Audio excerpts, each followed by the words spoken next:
नमस्कार मित्रांनो, पशुसंवर्धन विभागांतर्गत विशेष योजना आलेली आहे। तर मित्रांनो, या योजनेअंतर्गत तुम्हाला गाय, म्हैस, शेळी खरेदीवरती अनुदान मिळणार आहे। तर ते किती अनुदान मिळणार आहे, त्याची शेवटची तारीख काय आहे आणि त्यासाठी कागदपत्रे कोणकोणती लागतात, या योजनेचा फॉर्म कुठे भरायचा आहे, याची संपूर्ण माहिती जी आहे ते आपण आजच्या व्हिडिओच्या माध्यमातून बघणार आहे। मित्रांनो, व्हिडिओ नक्की शेवटपर्यंत बघा, जेणेकरून तुम्हाला संपूर्ण माहिती समजून येईल। तर मित्रांनो, चला जास्त वेळ न घालवता व्हिडिओ सुरू करूया। सर्वप्रथम बघा मित्रांनो, जिल्हा परिषद सेस अंदाजपत्रक सन 2024-25 अंतर्गत सातारा जिल्ह्यातील लाभार्थ्यांसाठी पशुसंवर्धन विभागामार्फत वैयक्तिक लाभाच्या खालील योजना नियोजन विभागाकडील शासन निर्णय दिनांक 5/12/2016 नुसार थेट लाभ हस्तांतरण पद्धतीने राबवण्यात येणार आहेत।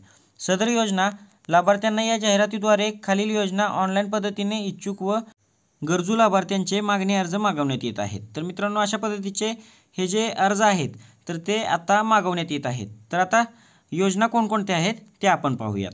मित्रांनो, पहिली योजना आहे कामधेनू आधार योजना। यामध्ये एक दुधाळ गाई किंवा म्हैस जनावर वाटप करणे ही योजना आहे। त्यामध्ये फक्त महिलांसाठी ही योजना आहे आणि या योजनेचं अनुदान जे आहे ते 50% असणार आहे।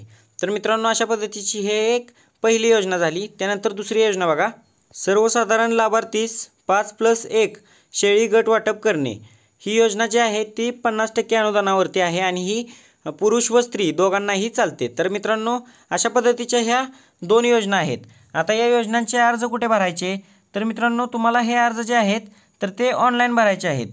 zpsatarascheme.com या लिंकवरती तुम्हाला वेब पोर्टलद्वारे ऑनलाईन पद्धतीने अर्ज भरायचे आहेत। तर मित्रांनो, आता हे अर्ज भरण्याची प्रोसेस झाली, परंतु तुम्हाला जर का ऑनलाईन पद्धतीने कसा अर्ज भरायचा हे माहिती पाहिजे असेल तर मला कमेंटमध्ये सांगा, मी त्याचा देखील वेगळा व्हिडिओ करून ठेवेन। तर मित्रांनो, आता लाभार्थ्याची निवड कशी करतात तर ते बघून घ्या।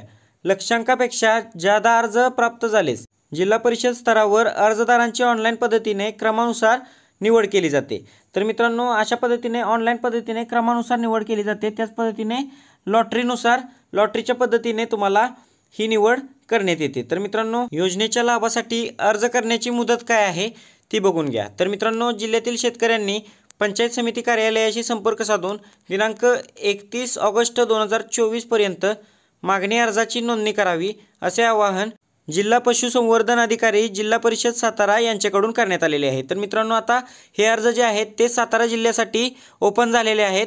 त्याच पद्धतीने इतर जिल्ह्यासाठी सुद्धा लवकरच हे अर्ज ओपन होणार आहेत। तर मित्रांनो, व्हिडिओ जर का आवडला असेल तर व्हिडिओला लाईक करा, आपल्या चॅनलवर जर का नवीन असाल तर चॅनलला लगेच सबस्क्राईब करून ठेवा, कारण अशाच पद्धतीचे विविध योजनांची माहिती आम्ही आपल्या चॅनलवरती पोहोचवत राहतो। चला मित्रांनो, भेटूया अशाच एका नवीन व्हिडिओमध्ये। तोपर्यंत जय हिंद, जय महाराष्ट्र।